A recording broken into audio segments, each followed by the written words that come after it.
I never met my grandfather. My grandfather died about a month before I was born. And so I remember pulling into the graveyard where he's buried, and I remember having this weird conversation. I remember saying, you know, I'm gonna finish what you started. I'm gonna get it all back. I'm gonna fix this issue, this problem.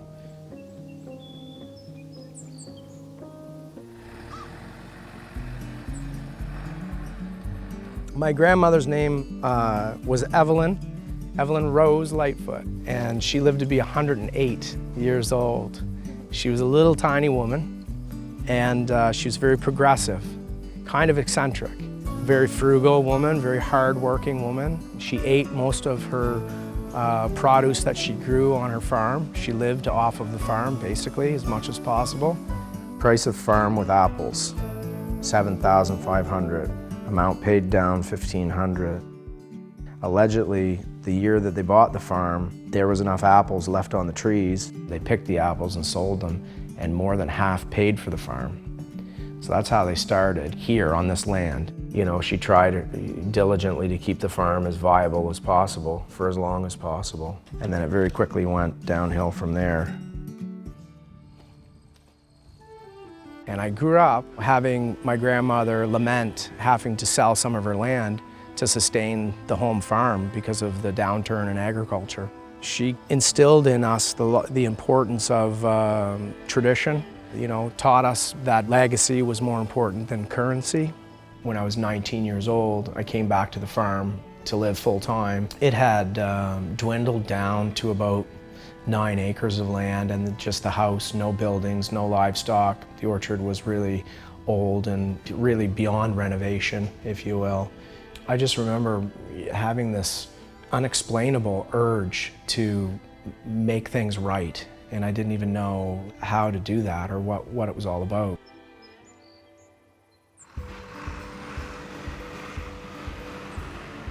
It was difficult in those days because, you know, I was trying to raise a young family too, and I had young children, and there was a lot of sacrifices that had to get made. I had to work hard, and I had to work off the farm and on the farm, and I worked construction, all different trades of construction.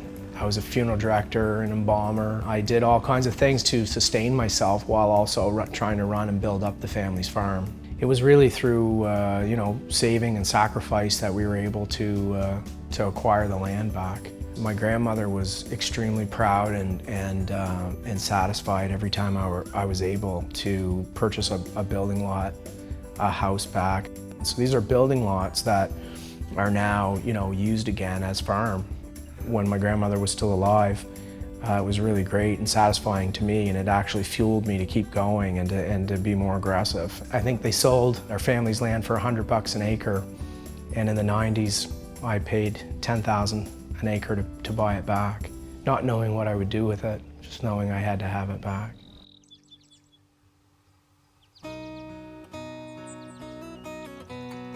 About 10 years ago, we decided to diversify the farm. We had great interest for wine and drinking it ourselves, and I ended up taking a sommelier program after my travel and tourism background. Meanwhile, at home, we're hearing about this influx of interest in our region as a wine growing area. So we started to investigate. We had this beautiful piece of land with a view and a proximity to water, everything that everybody preached that you should start with. And I became extremely interested in growing grapes as a farmer. That was very interesting to me. So we first planted in 2009. At the time, we had no intentions of taking it probably to the level that we are now. Producing our own and packaging and labeling and putting our name on it, and then growing this facility to share with the community and like-minded individuals in the wine industry. It's really easy to plow over a hayfield for houses with a beautiful view. It's a lot harder to do that with grapevines that are supporting a winery. That's the key for me, is to keep it within our family and within agriculture. Winemaking and grapevines have that great ability to be able to succeed. The vintages last for so long, and everything is just so generational rather than immediate. I like that. We've been 7 generations here, myself and my daughter would be 8. And we moved around a lot, And so we haven't always had it really easy, you know, and so when we got this particular piece of land, we feel it's really privileged. We feel the proximity of the land to the town of Wolfville makes it privileged. We believe the soil that we're on makes it privileged. We believe the views that we have, you know, make it privileged. It's definitely part of our family. Like, we're no longer nomads. This is our land, and this is our namesake, and this is our legacy.